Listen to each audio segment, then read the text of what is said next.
Opa, e aí meus amigos, tudo bem com vocês? Bom, vamos lá, né? Nessa altura do campeonato, muitos de vocês já sabem que uma paixão incondicional que eu tenho é simplesmente tecnologia. E nessa brincadeira, muita gente me perguntou em off ao longo desse tempo quais são as melhores peças de PC até um certo orçamento. Mas como muita gente tem essa dúvida e dada a economia atualmente, por que não fazer um vídeo sobre isso, né?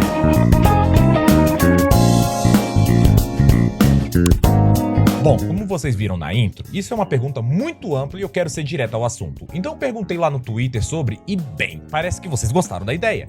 Hey, that's pretty good. Então eu arregacei as mangas e fui procurar uma máquina no mínimo decente de acordo com dois orçamentos iniciais base. Uma máquina custando R$5.000 e outra custando R$10.000. Com peças pesquisadas fora de promoção para vocês terem como se fosse um template. Olha que legal! Obviamente, seguimos umas regrinhas e uma série de critérios para vocês terem uma máquina boa, bem capaz de jogar, editar vídeo e até mesmo arriscar uma live sem estourar o orçamento. Uhul! Então, meus amigos, as regras são as seguintes. Primeiro, as peças não podem passar os valores que estipulamos de 5.000 e 10.000. Segundo, vamos usar peças atuais e compatíveis com sistemas atuais sem a necessidade de fazer nenhuma gambiarra. Ou seja, você vai poder usar o Windows 11 sem ter que bular a falta de TPM 2.0 e Secure Boot. E terceiro, nada de kit Xeon.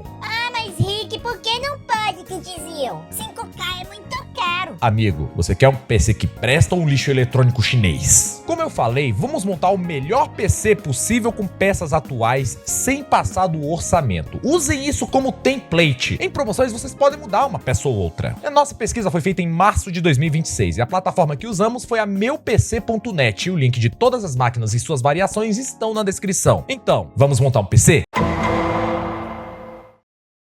Bom, para começar, vamos para a nossa primeira faixa de preço, o PC de R$5.000. Provavelmente quem acompanha canais de hardware por aí, provavelmente vai reconhecer esse PC, já que ele é bastante semelhante ao PC baratinho do Adrenaline. E a realidade é que meio que não dá pra fugir muito disso, tá ligado? É, tá bom. O nosso maior desafio com esse orçamento é justamente o timing. A crise das memórias e o preço dos SSDs, memórias RAMs, placas de vídeo, realmente limita muito nossas escolhas na hora de montar. Mas querendo ou não, quando a gente garimpa, com toda certeza a gente acha ouro no meio. A grande maioria dos jogos que você venha jogar, recomendo que deixe nas configurações entre médio e baixo. Dá para arriscar um alto, mas entenda que isso pode fazer sua placa de vídeo meio que chorar e ter quedas de FPS brutas se você não ligar o FSR em alguns jogos. Ih, rapaz. E mais uma coisa, sim, ela pode rodar Ray Tracing. Mas não recomendo você ligar o Ray Tracing, a menos que você não queira fazer um churrasco dentro do seu gabinete. E de processador, começamos com o AMD Ryzen 5 5500, um processador de 6 núcleos e 12 threads. Apesar de ser um Ryzen de 2 gerações atrás, ele ainda dá um caldo. Ainda mais se você conseguir ele com o Cooler Box da AMD, que já é bom o suficiente. Ele é um excelente custo-benefício que pode perdurar vários anos e ainda dá para fazer seus upgrades no meio do caminho. Para combinar com o nosso processador, escolhemos a placa-mãe B550, mais especificamente esse modelo da Gigabyte. Não é o pior modelo deles, mas também não é o melhor absoluto. Dá para você fazer os seus upgrades também tranquilamente. Já de memória RAM, escolhemos um kit de 16 GB a 3.200 MB, sendo mais específicos o modelo da Kingston, o Kingston Fury Beast DDR4, que por muito pouco não é o item mais caro do seu PC. Agradeça as inteligências artificiais. Mas é claro que você ainda precisa guardar o seu sistema operacional e jogos em algum lugar. É mesmo? E aí é onde tivemos que dar uma barateada. Mas não é porque barateamos que vocês não terão um SSD de 500 GB da Western Digital. O modelo SATA pode ser encontrado por R$470, mas é claro que você pode encontrar em promoções por muito menos. De fonte, a gente foi até um pouco mais seguro, com uma fonte de 500 watts da Gandias, uma Kratos E1. Ela tem 80 Plus bronze, todas as conexões necessárias para aguentar não só essa máquina inteira, mas também o nosso próximo item da lista. Como eu disse lá no começo, já que você quer jogar, eu não deixei você na mão. boy. A nossa escolha foi uma AMD Radeon RX 6600, modelo de 8 GB de VRAM, mais especificamente o modelo da ASRock. Para 1080p, ela é ok, sem falar que dá para rodar uma penca de jogo, tanto antigo quanto atual. Sabendo configurar, ela é uma ótima placa. Para guardar tudo dentro, vou ser direto ao assunto. Eu recomendo um gabinete Ace Geek Matrix. É um gabinete mid-tower baratinho mesmo, só para enfiar tudo dentro. Note que ele não acompanha a ventoinha. Isso aí você se vira. Esse PC de 5.000 vai rodar o Clip Studio Studio, vai rodar o Blender. Sim, seu animal! Bom, essas peças todas aí juntas, você sai com um computador bom para jogos. Dá pra fazer um videozinho até. E quem sabe até mesmo carregar uma live ou outra, mas respeitando suas limitações. Essa máquina já é boa o suficiente e carrega um Full HD acima dos 60 FPS. Se botar no médio ou no baixo, é claro. Mas sem abusar tanto e também apelando com uma coisa ou outra no FSR. Não é ruim, mas também você não tá apelando pro kit Xeon. Agora essa daqui deu trabalho. Vamos dobrar o orçamento e cá entre nós, as opções começaram a aparecer. Então dividimos elas em duas builds, uma com processador Intel e outra com processador AMD. E vai por mim. Existe uma diferença bem grande entre elas quando se trata de performance. Obviamente, teremos as duas variações das máquinas. E é aqui que começamos a ter um baita hardware para levantar uma performance maneira tanto em jogos quanto em outras coisas com folga. Vamos começar nossa primeira build de 10 mil com a Intel. Calma, eu sei que esse nome assusta muita gente hoje em dia, mas esse aqui vai dar bom, confia. Pra quem procura um equilíbrio entre jogos e criação de conteúdo de uma forma maneira, digamos que a minha recomendação pessoal é bem redondinha, podendo rodar jogos em 1080p alto ou até um 1440p, quem sabe? E também dá pra brincar com uma coisa ou outra, seja com Ray Tracing, com FSR, é claro. Afinal, o dobro de orçamento dá pra brincar bastante. Vamos começar pelo processador. O que escolhemos foi um Intel Core i7 12700K, um processador com 8 núcleos de performance, 4 núcleos de eficiência e 20 threads. O bichinho é um monstro em tarefas que exigem single thread, como por um exemplo, o capeta do After Effects, o glutão do Photoshop, o execrável do Premiere, mas também roda bem alguns jogos, com clock base de 3.6 GHz, podendo operar até 5 GHz e ainda é desbloqueado para overclock. E para segurar esse esquentadinho, também escolhemos um water cooler triplo da Gigabyte, o Gigabyte Gaming 360 Esfera. Ele é um radiador triplo, com toda certeza vai segurar bem o 12700K e sim, tem RGB no bichão para te dar mais FPS. De placa-mãe, fomos com uma B760, mais especificamente uma MSI Pro, com os mesmos critérios, bastante slot de RAM para você adicionar mais no futuro e suporte para M2 que justificarei já já. É a mesma coisa, não é a melhor da MSI, mas também não é a pior. O custo-benefício dessa placa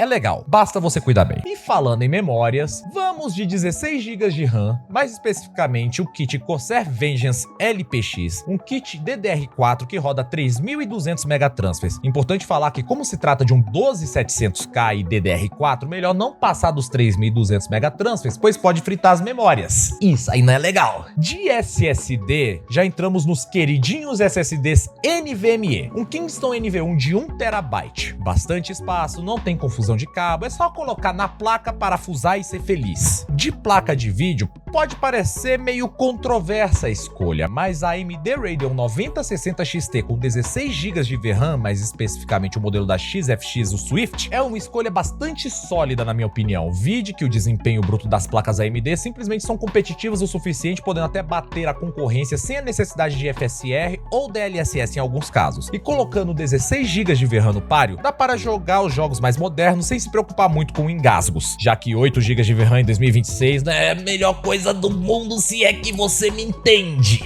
E para segurar essa potência toda, eu escolhi uma MSI Mag de 750 watts. Além de ter uma certificação 80 Plus Gold, é uma fonte full modular, então pode dar adeus àquele bando de fio atochado no gabinete que tu não usa. E falando em gabinete, a escolha da vez foi um Aigo Dark Flash DPX90. É um gabinete full tower, bem grande, cabe tudo nele e ainda tem aquela estética legal. Só toma cuidado com o vidro, pelo amor de Deus! Essa build ela é legal porque ela equilibra jogos e produtividade. Pode ter um pouco menos de FPS em alguns jogos, dado ser um processador Intel, mas ele dá um baile em produtividade, edição de vídeo, fotos, sem falar que dá pra brincar um pouquinho no overclock, o que pode ser um bônus.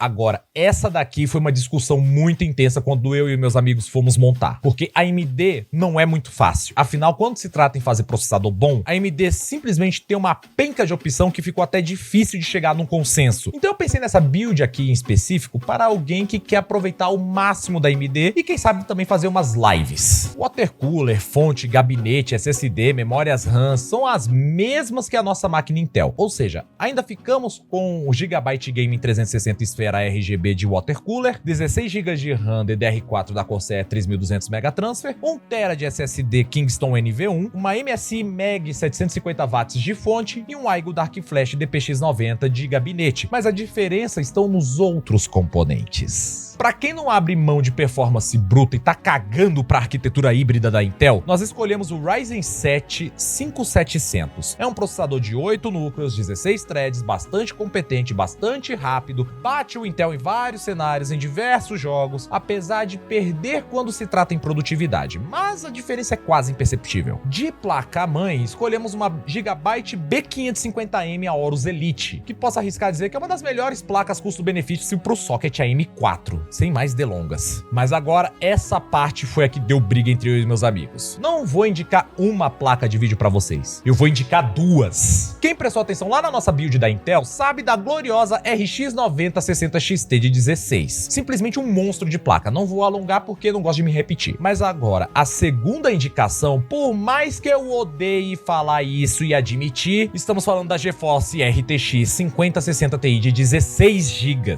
Além dessa indicação terem quase as mesmas motivações que a RX 9060 XT, ainda temos o bônus de que você pode usar não só o encoder NVENC, que diga-se de passagem é um encoder espetacular para quem faz vídeos e streaming, ainda temos também um acesso a tecnologias como o DLSS, NVIDIA Broadcast, Frame Generation, tudo que a NVIDIA oferece, a 5060 Ti de 16 entrega bem.